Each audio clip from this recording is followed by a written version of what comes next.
You're not going to have anything. 1 week ago, I met with the family of 22-year-old nursing student, incredible person, Laken Riley, who was brutally murdered in Georgia last month while out on a morning run. She was so badly beaten up, unrecognizable. Can you believe it?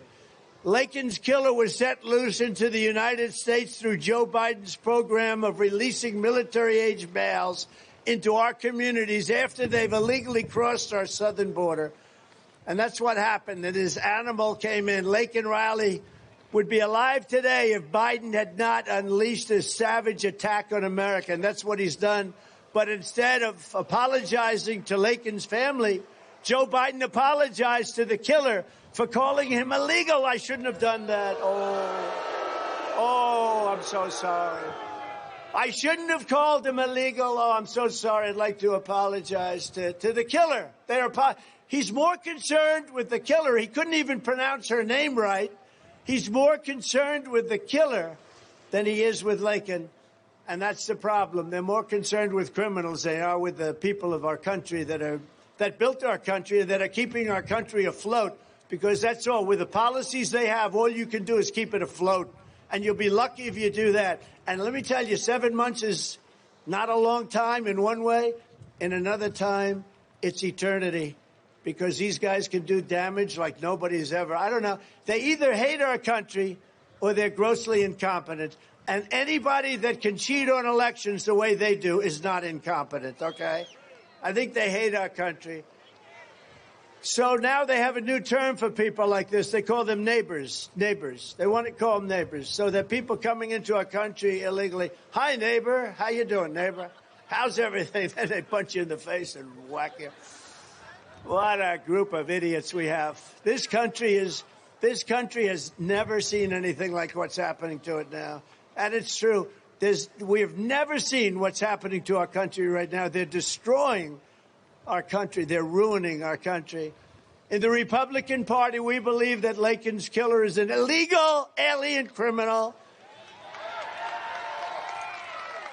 He is an illegal monster.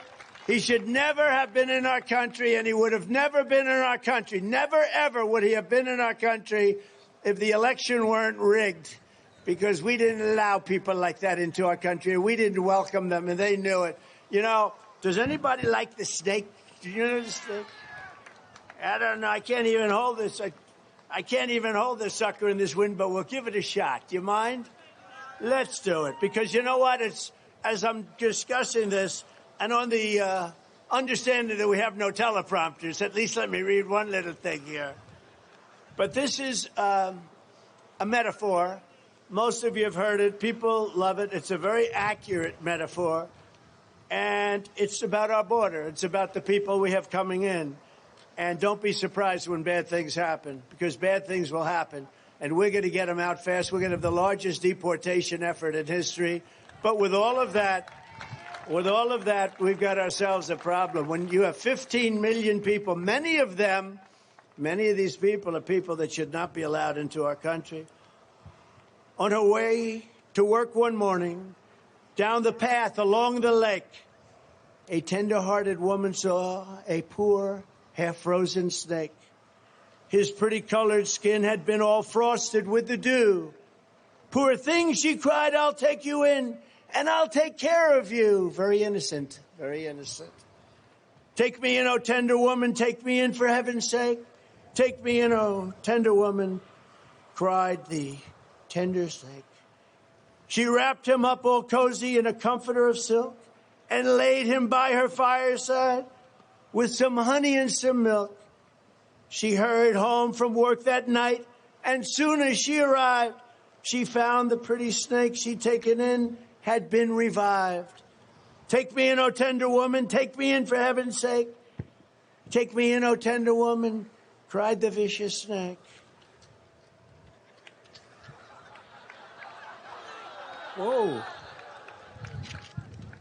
Front row Joe got it. Look, I can't believe it. You're unbelievable. They've come to 127 rallies. I don't know what the hell they do, but they must have a lot of money, because there's a stand-up front row, Joe. I can't believe it. And that play, it fell right at, look at it, fold up. That's incredible. There's nobody more deserving of it than you guys. You guys are amazing. Thank you very much. This is number 127 for them.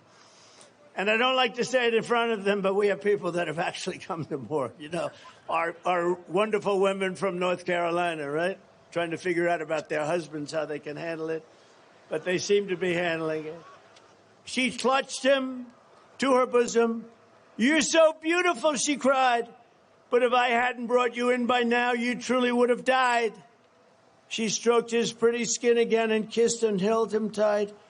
But instead of saying, "Thank you, ma'am," the snake gave her a vicious bite. "Take me in, O tender woman, take me in for heaven's sake. Take me in, O tender woman," sighed the vicious snake. "I saved you," cried the woman. "I saved you, I saved you. And you've bit me, but why? You know your bite is poisonous. Your bite is poisonous. And now I'm going to die." "Shut up, silly woman," said the reptile with a grin. "You knew damn well I was a snake before you took me in." Now that's what we're going through right now. We're taking in snakes. We're taking in snakes. Yeah, maybe this one gets to you too. We're taking in, we'll get it to you. We got to smile about this. Look, if you don't have a little bit, you know, it's just so crazy.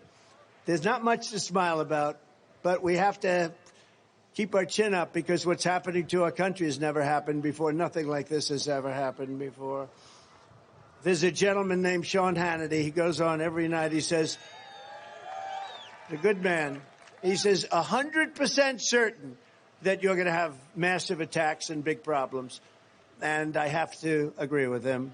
And, you know, I've been right about everything. They say Trump's been right about everything.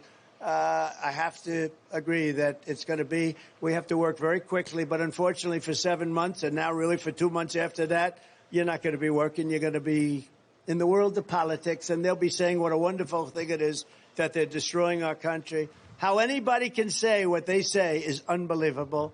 Not one more American life should be lost to migrant crime. When I'm president of the United States, we will demand justice for Laken. On day one, my administration will terminate every open border policy of the Biden administration. We will begin the largest domestic deportation operation in American history, larger than that by far of Dwight Eisenhower. You know, Eisenhower had a similar problem, but peanuts by comparison. It's like the border. I did a great job on the border. The border was terrible, but it was peanuts by comparison to what it is now. It was like a little tiny, a small percentage. Now, I mean, nobody's ever had to go through this. Nobody ever.